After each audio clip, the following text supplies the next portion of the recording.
안녕하십니까, 박병영입니다. 제가 우리 정청래 그 법사위원장을 이렇게 자주 칭찬하게 될 줄은 몰랐습니다. 제가 어제 그저께 이 정청래 그 법사위원장의 우국충정이란 그 단어를 사용해가지고 칭찬했습니다만은 결국은 어제도 제가 말씀드렸듯이 그 내심이야. 혹시라도 뭐 또 저희야. 그렇지 않으면 주변의 어떤 권유라든가 주변에 어떤 그 뭐 여러 사람들의 의견을 해가지고 그렇게 그 했을 수도 있겠죠. 했겠죠. 그렇지만 결과적으로는 이런 이제 좋은 모습이 그 나왔다. 전체적으로는 어떻게 보면 대한민국의 체제를 유지하기 위한 하나의 좋은 길이 될 수가 있었었고, 만약 그렇지 않더라도 또 이제 정당하게 정말로 아주 기울어진 그런 상황이 아니고 페어플레이를 할 수 있는 하나의 장을 마련했다. 내란죄를 뺀 게. 내란이란 말이 나오니까 그냥 우리 별을 단 장성들이 눈물을 짓고, 그 다음에 뭐 국민의 국회의원들이 겁이 나서 감히 얘기를 못하고 막 이렇게 얼어붙었었죠. 그런데도 불구하고 60, 70대 노인네들이 그 노구를 이끌고 가가지고 그 한남동 그 길바닥에서 눈을 맞아가면서 한 분은 또 그 실신해가지고 병원에도 실려 가셨더라고요. 그 다음에 우리 젊은 애들, 제가 아침에 새벽에 이제 그 방송을 들으면서 정말 울컥하는 마음이 들었었는데, 하도 이제 요즘 젊은 사람들의 목소리가 안 나오니까 진짜 절망을 좀 느꼈죠. 이제 우리 젊은이들은 뭐 국강화이라든가 이런 걸 좀 잊어버리고 사는가 보다. 세상 먹고 살기가 너무 어려워가지고 그냥 전번에 또 우리가 전공이 그 젊은 친구들이 하는 걸 봤지 않습니까? 이건 뭐 어떻게 보면은 인수리란 뭐 글자하고는 전혀 관계가 없는 뭐 그런 것처럼 보이고 그렇지 않겠죠. 제가 오늘 또 이제 그 식구와 같이 세브란스를 갔다 오면서 너무 그 의사분들하고 거기서 수고하는 분들에게 감사한 마음을 갖고 있었는데, 전번에도 이제 몇 번 얘기를 했지만 그 앞에서 선동하는 사람들, 이런 사람들의 영향을 많이 받지 않았을까. 하여간 젊은 사람들한테 조금 많은 그런 게 있었는데, 아침에 방송을 보니까 그 추운데 군가를 들었습니다. 멸공예불을 듣고 그리고 애국가를 불렀을 때 우리 같은 사람들은 예전에 길가에 지나가다 태극기 이렇게 뭐 이제 개항식이라든가 강화식 할 때는 항상 자리에 멈춰서 가지고 그걸 듣고 있었죠. 움직이지 못하게 했었으니까, 우리 어렸을 때는. 그 다음에 70년대 말부터 80년대까지 저는 약간 군대 생활을 오래 했습니다만 8년 좀 넘게 했는데, 그때 이제 미군들이랑 같이 팀스포티 작전을 하면서 약 8년을 같이 근무를 하고 했었는데, 이런 사람들한테는 지금도 어디서 군가가 들리거나 애국가가 울려 퍼지면은 이제 약간 뭐 콧등도 시큰하고 그 다음에 이제 좀 감정이 북받 이제 오르죠. 그런데 새벽에 그 추운데 우리 젊은 애들이 가가지고 그 소리를 지를 때, 이제 살아나겠구나. 대한민국이 다시 이 어떤 체제 전쟁이라고 얘기들을 하는데, 뭐 전쟁까지는 아니겠지만은 하여간 정상으로 이제 돌아오는구나 라는 생각을 했었습니다. 그래서 저는 이제 우리 그 정청래 그 법사위원장을 다시 한번 칭찬하고 싶고, 그 결과로 진짜 어중간한 그 자세를 취하고 있던 국민의힘 국회의원들이 2, 3일 전인가는 그 두 분, 김민전 의원하고 윤상현 의원입니까? 두 사람만 그쪽에 보였었는데, 오늘 아침에 40여 명이 갔다가 대통령 간저로 갔어요. 두 번째는 이제 이런 뭐 대통령 지지율이 40%가 넘어가니까 지금 그 윤석열 대통령 대리인 측에서 국방차관 김선호 차관, 그 다음에 경찰청 차장 이호영, 이런 사람들이 지금 국방부 장관이나 경찰청장이 없으니까 대행을 지금 하고 있죠. 그 다음에 오동훈 공수처장 등 11명을 적극 고발을 했습니다. 고발은 뭐 그 이쪽에서도 하고, 그 다음에 이제 뭐 오상준인가 누가 그 운동하는 사람이 있는데 그 사람도 같이 이제 고발하고 한 것 같아요.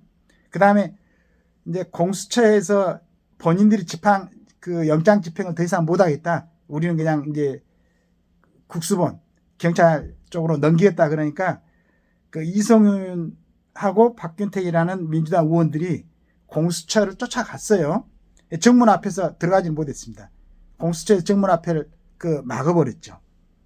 자, 이런 모습. 이런 걸 보고는 이제 그 참 굉장히 아주 겹겹이 쌓여있는 어둠을 생각을 했었는데 한 가닥 한 가닥 거쳐지는 게 아니겠는가. 네, 그런 생각을 하고 있습니다. 그리고 한편으로는 저는 잠깐 그 생각도 했어요.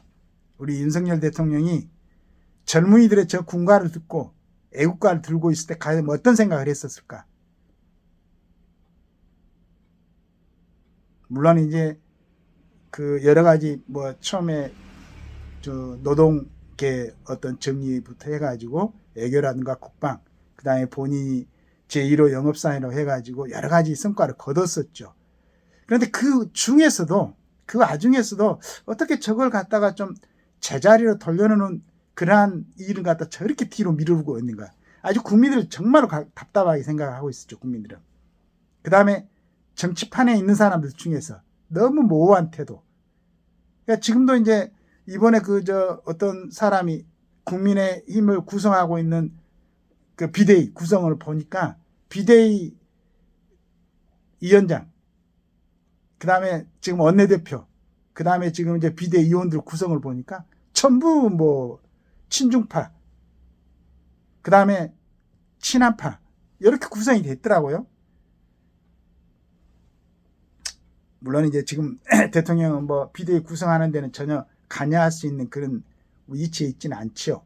위치는 있지는 않지만은 그래서 저 사람들이 움직이지 못하고 있었구나. 그러나 지금 이제 그 젊은이들이 일어나고, 물론 우리 연로하신 분들은 정말로 고생을 하고 있었죠. 며칠간은 그냥 거기서 밤을 지새우면서. 예. 그래서 이제 젊은이들도 뭐 여러 가지 정보를 갖고 보니까 아, 우리가 일어나야 되겠구나. 실은 어떻게 보면은 우리처럼 이제 70이 다 돼 가고 이렇게 살아온 사람들은 우리 생에 얼마 남지 않았어요. 실은 어떻게 보면은. 근데 우리 자녀들 세대가 문제죠. 그 다음에 우리 손자들 세대. 우리가 지금 부딪히고 있는 세력이 어떤 세력이들입니까? 공산주의잖아요. 그 다음에 우리 그 참 이번에 아침에 보니까 그 러시아에 파병됐던 우리 북한의 1개 대대가 전멸을 했더라고요. 그게 이제 정확한 뉴스인지 모르겠습니다만 12,000명 정도 거기 가 있는데 대부분 남아 전사 뭐 사상자나 이렇게 전사가 되지 않을까 그렇게 생각을 하고 있습니다. 자, 이런 상황인데 아직도 북한을 만약에 뭐 추종한다거나 그런 생각을 갖고 있다면은 우리 후대들이 이 땅에서 이 좁은 땅 그러니까 우리는 대한민국 섬이 아니지만은 북한하고 지금 막혀져 있어갖고 북한하고 자유로이 통행을 못하니까 외국에 나가려면은 반드시 비행기나 배를 타야 되지 않습니까? 섬이나 마찬가지란 말이에요. 이걸 이대로 우리 후대들한테 물려줄 것인가? 근데 이 상황 이대로 물려주면 그나마 다행인데 그래도 어떻게 우리 선배들이 열심히 살아갖고 뭐 세계 경제 10위권 그 다음에 군사력으로는 비대칭 전력을 빼면은 뭐 5위권 이 정도로 이제 물려줄 수 있단 말이에요. 근데 만약에 여기서 이제 체제가 무너지고 체제가 변화하고 북한 같은 체제로만 변해 간다면은 우리 후대들은 어떻게 살 거야? 지금 뭐 자식들 귀한 줄 알고 손자들 이뻐하고 이렇게 살고 아무 생각 없이 뭐 누구 지지하고 이런 얘기들 하는데 만약에 이재명 대표가 주장한 거 어떤 뭐 책에 보니까 한 3가지를 주장했더라고요. 막 그런 게 뭐 꼭 이재명뿐만 아니고 그쪽을 추종하는 사람들이 권력을 잡았을 때 많이 그렇게 변해버린다면은 그냥 우리 후대들은 이런 걸 생각한다면은 참 암담한 그 생각을 갖고 있었는데 그래도 이제 그 다음에 박종준 경호처장 이 사람이 이제 그걸 방어를 하고 있는데 실은 제일 이제 전 단계에서는 방어사령부에 소속의 55 경비단이지만은 경호처의 지휘를 받게 되어 있는데 그쪽에서도 양보를 했던 모양이에요. 그 다음에 이제 경찰 202 경비대도 물러났고, 그럼 마지막으로 이제 경호처 인력만 한 200명 남은 모양인데 아마 총 인원이 300명인데 그 이제 돌아가면서 근무를 하니까 200명 정도 있었나 봐요. 목숨을 걸고 방어를 한 거죠. 그 다음에 이제 박정준 경호처장이 그거 이제 그 1차는 그렇게 그 방어를 하고 두 번째는 전부 집합시켜놓고 막 그런 얘기를 했을 모양입니다. 지금 다시 저 세력이 들어오면은 우리가 방어할지 가능할지 못할지 모른다. 그러면 목숨을 버려야 된다. 그래서 만약에 자신이 없는 사람 물러나라니까 아마 7, 8명은 거기서 빠졌다고 얘기를 들었어요. 그 나머지는 전부 다 이제 목숨을 걸겠다 하고 그 결의가 전달이 되니까 공수처에서 감히 이제 들어가지 못하고 이제 물러난 난 걸로 이렇게 이제 정보가 왔습니다. 이걸 보고 국민의힘 국회의원들도 한 40명 가서 이제 자기들이 방어를 하겠다고 하는데, 이런 그 변화가 국민의힘 국회의원들이 미리서 가가지고 자기 당에서 선출한 대통령을 방어하겠다고 했으면은 좀 더 좋은 모습이었겠지만은, 여하튼 결과적으로 이렇게 됐습니다. 자, 막 이렇게 된다고 그러면은 이제는 우리 민주당 국회의원들도 다시 한번 생각해 보고 꼭 이렇게 그거로 치달려야 되겠어요? 민주당에서 어떤 판단이 있었으니까 내란죄를 탄핵소추 결의안에는 들어있었지만은 그걸 이제 탄핵 헌재에서는 빼자고 그랬지 않습니까? 그럼 내란을 빼버리면은 대통령을 탄핵할 수 있는 건 없으니까, 만약에 이제 재결의를 하겠다 하든가 내란을 빼고, 그렇지 않으면 이번에 탄핵 소추했던 걸 갖다가 이제 취소를 하든가 해가지고 정상적으로 국가를 돌려놓고, 우리 민주당 국회의원들도 유능한 사람들 많잖아요. 진짜로 진정하게 국가를 사랑하고 국민을 사랑하는 마음으로 돌아가서 국회에서 정상적으로 그 무지한 언사들 쓰지 말고 불법적인 어떤 그런 걸 갖다가 시도하려고 하지 말고 해가지고, 또 그래도 민주당 국회의원들이 더 많이 있잖아요. 정상적으로 이제 좀 나라를 이끌어가는, 윤 대통령 빨리 그 국정에 임할 수 있게, 그 다음에 내가 항상 얘기하지만은 그 죄 없는 우리 군인 아저씨들 그 별 달라고 얼마나 고생했겠어. 근데 이 사람들한테 그 내란죄 뒤집어 씌워가지고 구속이나 시키고, 거기는 막 최고는 물론 최고 뭐 말하는 뭐 그건 아니니까 그랬지만 그 얼마나 억울하겠어요. 그래도 각 군에서 가장 중요한 특전사령관, 방책사령관, 참모총장, 수도방위 사령관, 얼마나 중요한 직책입니까? 이런 군인들이 평생 뭐 정치를 모르고 그냥 살아왔다가 갑자기 이런 상태를 맞이하니까 이거 얼마나 황당하겠어요. 어떤 사람들은 뭐 눈물 짜고 해가지고 군인 같지가 않다고 그랬는데 평생 그냥 나는 이 사람들이 순수하다고 생각해요.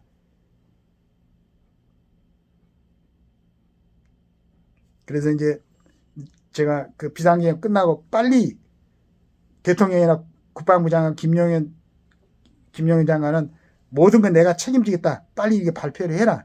그래야 군인들이 안심시킬 수가 있지. 그리고 진정으로 충성을 받을 수가 있지. 라고 이제 요구를 했었는데, 결국은 이제 우리 정청래 법사위원장의 의국 충정으로 내란죄를 빼가지고 좀 정상으로 돌아왔습니다. 자, 이걸 좀 민주당 우리 국회의원들 억울하게 생각하지 말고 정상적으로 이제 돌아왔다. 여기서 우리가 원래 갖고 있던 인격, 품격을 유지하면서 제대로 한번 국가를 위해서 봉사하겠다. 이런 마음으로 외국에서 볼 때도 대한민국이 진정되고 있구나. 대단하구나. 금방 뭐 바람 앞에 촛불처럼 꺼질 것 같은 대한민국의 운명이 그래도 살아나는구나. 저 젊은이들 때문에, 그리고 그래도 이제 이성을 잃지 않는 국회의원들 때문에 라고 얘기를 들을 수 있도록 빨리 정상으로 되돌려 놓기를 기대하겠습니다. 감사합니다.